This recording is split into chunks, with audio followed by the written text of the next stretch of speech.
MRL Realty's Nature's Enclave Coastal Heaven theme-based resort villa plots ECR. மாதம் 10,000 வரை assured rental income. Lifetime free stay at resort. 30க்கும் மேற்பட்ட வசதிகளுடன். Call 9962888888.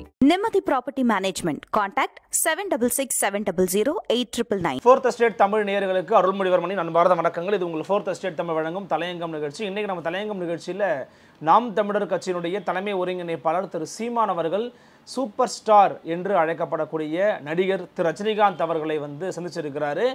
அந்த சந்திப்பு குறித்து பார்த்தீங்கன்னா பலவிதமான பேசப்படுபவர்கள் உருவாகி இருக்கிறது. அந்த சந்திப்பை குறித்தும் அதனுடைய பின்னணி குறித்தும் தான் நாம இன்னைக்கு இந்த வீடியோவில் பார்க்க போகிறோம். வாங்க நிகழ்ச்சிக்குள்ள பயணிக்கலாம். இது உங்கள் ஃபோர்த் ஸ்டேட் தமிழ் வழங்கும் தலையங்கம் நிகழ்ச்சி.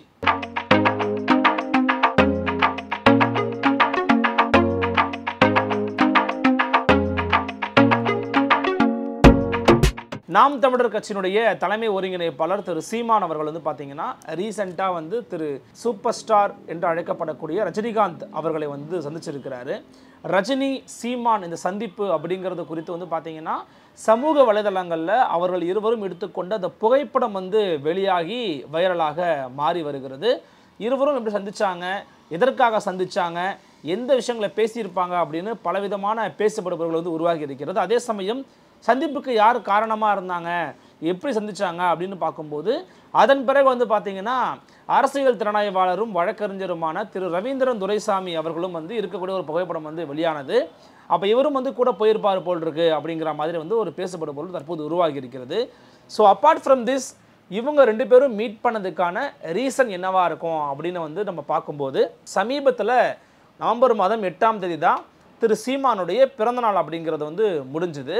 சீமானுடைய பர்த்டே அன்னைக்கே பார்த்தீங்கன்னா திரு ரஜினிகாந்த் அவர்கள் அழைத்து மீட் பண்ண இருந்ததாக தகவல்கள் சொல்கிறாங்க.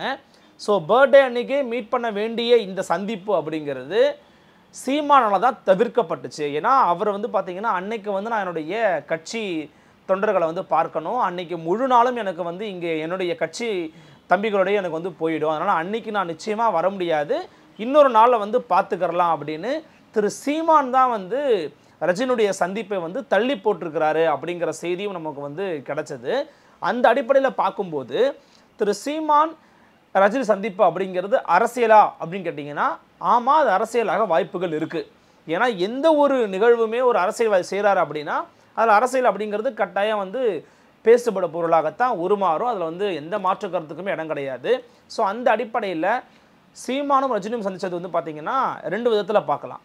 ரீசண்டாக வலைப்பேச்சு ஊடகத்தில் மரியாதைக்குரிய அண்ணன் பிஸ்மி அவர்களும் அண்ணன் அவர்களும் பார்த்தீங்கன்னா ஒரு விஷயத்தை ஷேர் பண்ணியிருப்பாங்க. வேட்டையின் திரைப்படம் தொடர்பாக திரு சீமான் அவர்கள் அளித்திருந்த அந்த அறிக்கை, நல்லா இருந்துச்சு படம் அப்படின்னு சொன்ன அந்த வாழ்த்து அறிக்கை தொடர்பாக அந்த திரைப்படத்தின் சார்பாக ஒருத்தர்கிட்ட பேசிக்கிட்டு இருக்கும்போதே இருங்க நான் கான்ஃபரன்ஸில் போடுறேன் அப்படின்னு சொல்லிட்டு ரஜினிகாந்த் அவர்களையும் பேச வச்சிருக்கிறாரு. அப்போ ரெண்டு பேரும் சில விஷயங்களை பேசிக்கிட்டு ரொம்ப மகிழ்ச்சியாக சில விஷயங்களை பகிர்ந்துக்கிட்டாங்க அப்படின்னு அண்ணனும் வலைப்பேச்சு பிஸ்மி அவர்களும் அந்த விஷயத்தை பகிர்ந்து பேசியிருப்பாங்க.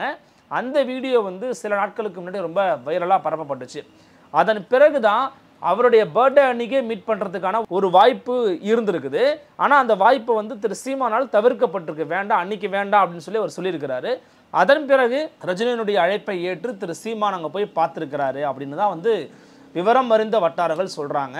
சினிமா தொடர்பாக சீமானுடைய பேச்சு, அது தொடர்பாக அவருடைய அந்த விளக்கும் விதம்லாம் ரொம்பவே எல்லாருக்குமே ரொம்ப ஒரு பிடிச்ச விஷயமா இருக்கும், அப்பார்ட் ஃப்ரம் பாலிடிக்ஸு. ஸோ அந்த அடிப்படையில் ரஜினிகாந்த் அவர்கள் நடித்த திரைப்படம் குறித்து அவர் சொன்ன கருத்துக்கு ஒரு ஷேரிங்காக பேச போகும்போது அது ஒரு சந்திப்பை உருவாக்கியிருக்குன்னு சொல்லலாம்.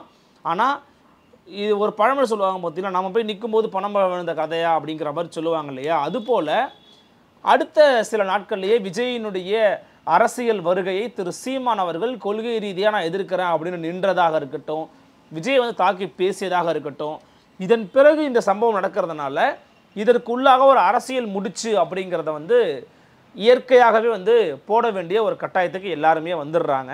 ஆனால் இந்த சந்திப்புக்கு ஊடாக அரசியல் இருக்கான்னா நிச்சயமாக அரசியல் பேசியிருப்பாங்க, அதை ஷேர் பண்ணியிருப்பாங்க, அதெல்லாம் ஒரு மாற்று கருத்தும் இல்லை. ஆனால் விஜயை வீழ்த்தணும், விஜய்கிட்ட இருக்கிற ஓட் பேங்கை ரஜினியோட ஓட் பேங்கை வச்சு சமப்படுத்திக்கலாம் அப்படிங்கிற மாதிரியான சிந்தனையெல்லாம் சீமானுக்கு இருக்க வாய்ப்புகள் ரொம்பவே குறைவு. அந்த அளவுக்கு அரசியலை அணுக மாட்டார் அப்படிங்கிறது தான் பொதுவாக என்னுடைய ஒரு பார்வையாக இருக்கிறது. காரணம் என்ன அப்படின்னா, விஜயை எதிர்க்கணும் அப்படின்னா ரஜினி அவருக்கு தேவையில்லை, சீமானே அதுக்கு போதும்ல. இப்போ விஜயை வந்து அவர் வந்து இப்போது பொலிட்டிக்கலாக வந்து திரு சீமானுக்கு ஜூனியர் தான், டாக்டர் திருமாவுக்கு ஜூனியர் தான், ஐயா வைகோவுக்கு ஜூனியர் தான், ஏன் உதயநிதி அவர்களுக்கே கூட அவர் ஜூனியர் தான். அப்படி பார்க்கும்போது விஜய் தான் அவர் இப்போ எதிர்க்க ஆரம்பிச்சிட்டாரு. இதன் பிறகு அவர் ரஜினியை வந்து கூட சேர்ந்து கொண்டு பண்ணுறதுக்கு எதுவும் இல்லை, பெருசாக இல்லை. ஆனாலும் இது ஒரு வாய்ப்பை வந்து ஒரு பயன்படுத்திக்கலாம், ஒரு பேசுபடு பொருளாக மாற்றிக்கலாம். எப்போதுமே ஒரு பொலிட்டிஷியனுக்கு வந்து என்ன தேவை அப்படின்னா, லைம் லைட்லேயே இருந்துக்கிட்டு இருக்கணும், ஒரு பேசுபடு பொருளாக இருந்துக்கிட்டு இருக்கணும், ஒரு டிஸ்கஷனாக ஒரு டிபேட்டாக இருந்துக்கிட்டே இருக்கணும் அப்படிங்கிறது ஒரு யதார்த்தமான ஒரு எதிர்பார்ப்பாக இருக்கும். அந்த அடிப்படையில் இன்றைக்கி முழு நாளும் வந்து திரு சீமான் வந்து ஊடகங்களில் ஒரு பேசுபடு பொருளாக மாறி நிற்கிறாரு. அது பாசிட்டிவாக இருக்குதா நெகட்டிவாக இருக்கிறதா அப்படிங்கிறத தாண்டி சீமானோட இந்த மூவ் சரியா தப்பா, ஸ்மார்ட் மூவ் தானே அப்படின்னு சில பேர் சொல்கிறாங்க, இல்லை தவறான மூவ்னு சில பேர் சொல்கிறாங்க. பட் ஆக மொத்தம் இதை பற்றி பேச ஆரம்பிக்கிறாங்க, இது ஒரு பேசப்பட பொருளாக மாறுது. இப்போ இன்னொரு பக்கம் பார்க்கும்போது ரஜினிகாந்த் தரப்பை வந்து நம்ம பார்க்கணும். இதை ரஜினி அவர்களையும் திரு விஜய் அவர்களையும் ஒப்பிட்டு சில பேர் பேசினாங்க. காக்கா கழுகு அப்படிலாம் கதைகள்லாம் வந்து நீங்கள் கேள்விப்பட்டிருப்பீங்க, திரைப்படங்களுடைய வெளியீட்டு விழாக்களில் பேசிக்கிட்டு இருந்தாங்க.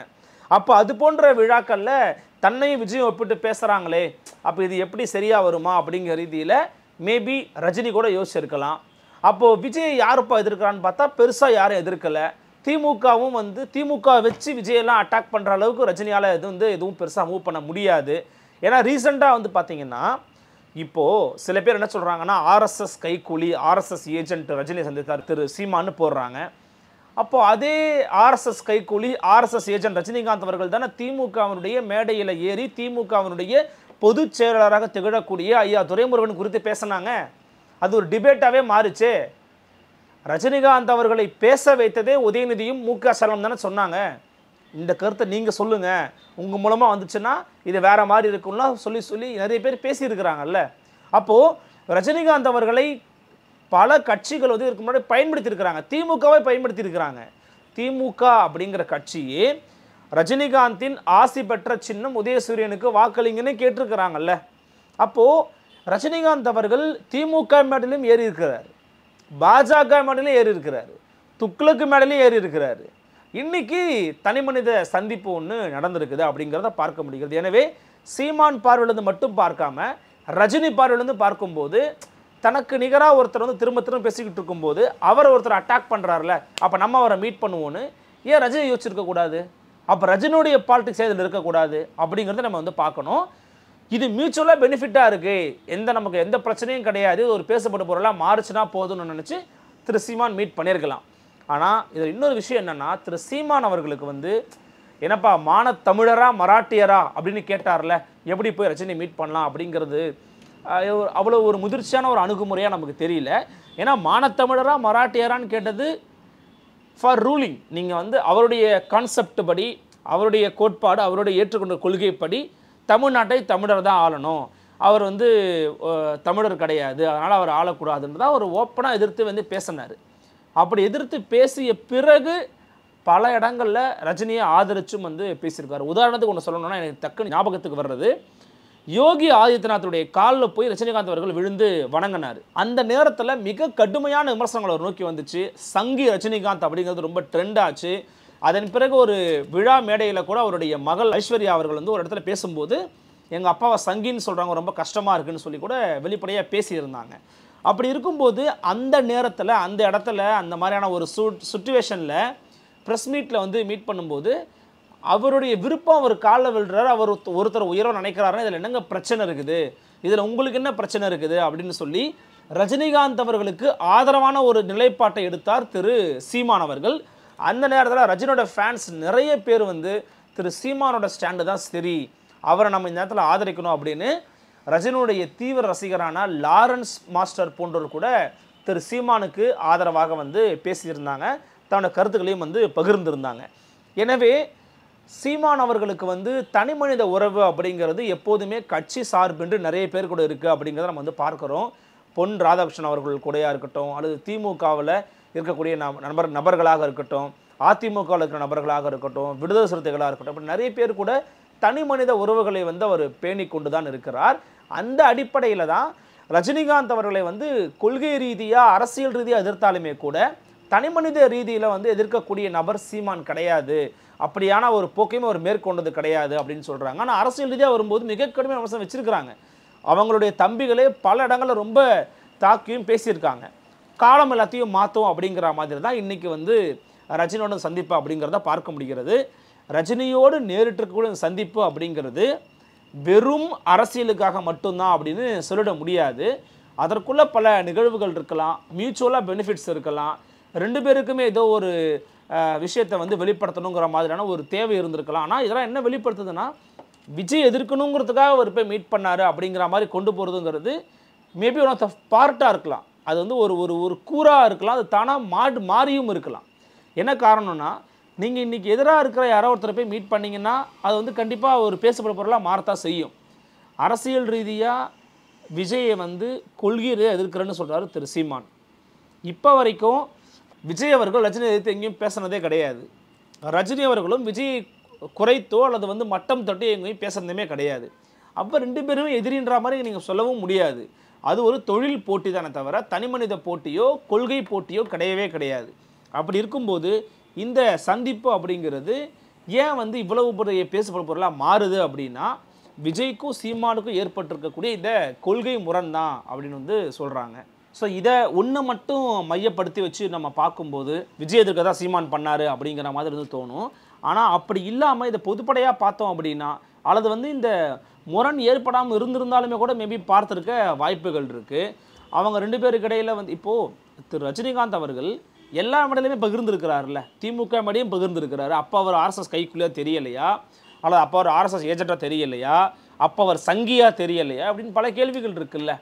அப்போது ரஜினிகாந்த் அவர்களை யார் பயன்படுத்தணுமோ அவங்க தான் பயன்படுத்தணும், அல்லது அவங்கக்கிட்ட தான் அவர் சந்திக்கணும் பேசணும் அப்படின்னு நினைக்கிறதுங்கிறது என்ன மாதிரியான அணுகுமுறைன்றது தெரியல. இதில் அரசியல் தலைவர் ரவீந்திரன் துரைசாமி அவர்கள் போய் பங்கெடுத்துருக்காருன்னா அவர் அவர் வந்து எல்லா ஸ்டார்ஸோடையும் பேசுகிறாரு, முக்கியமான நபர்களோட சந்திக்கிறாரு அப்படின்னும் போது மேபி அவர் சீமானுக்கு ஆதரவான சில விஷயங்களையும் வந்து அவர் பேசுகிறாரு, கொள்கை ரீதியாக முரண்பாடு இருந்தால் கூட பேசுகிறாரு அப்படின்னும் போது நட்பு அப்படிங்கிறது எல்லாத்தையும் விட அப்பாற்பட்டதாக தான் இருக்கும் அப்படின்றத நம்ம பார்க்குறோம். ஸோ அந்த அடிப்படையில் இதை நம்ம வந்து அணுகலாம்னு நான் நினைக்கிறேன். எனவே இந்த சந்திப்புக்கு பின்னாடி வெறும் அரசியல் கணக்கு மட்டும்தான் இருக்குது அப்படிங்கிறத முழுமையாக ஏற்க முடியல. அரசியல் கணக்கும் கூடுதலாக தானாக சேர்ந்து விட்டது காலத்தின் சூழல் கருதி அப்படின்னு தான் நம்ம வந்து இதை பார்க்குறோம். எனவே ரஜினி சீமான் சந்திப்பு குறித்த உங்களுடைய கருத்துக்கள் என்ன அப்படிங்கிறத கமெண்ட் செக்ஷனில் பதிவு பண்ணுங்கள். மற்றும் ஒரு தலையங்கம் செய்தியை சந்திக்கிறேன். நன்றி, வணக்கம்.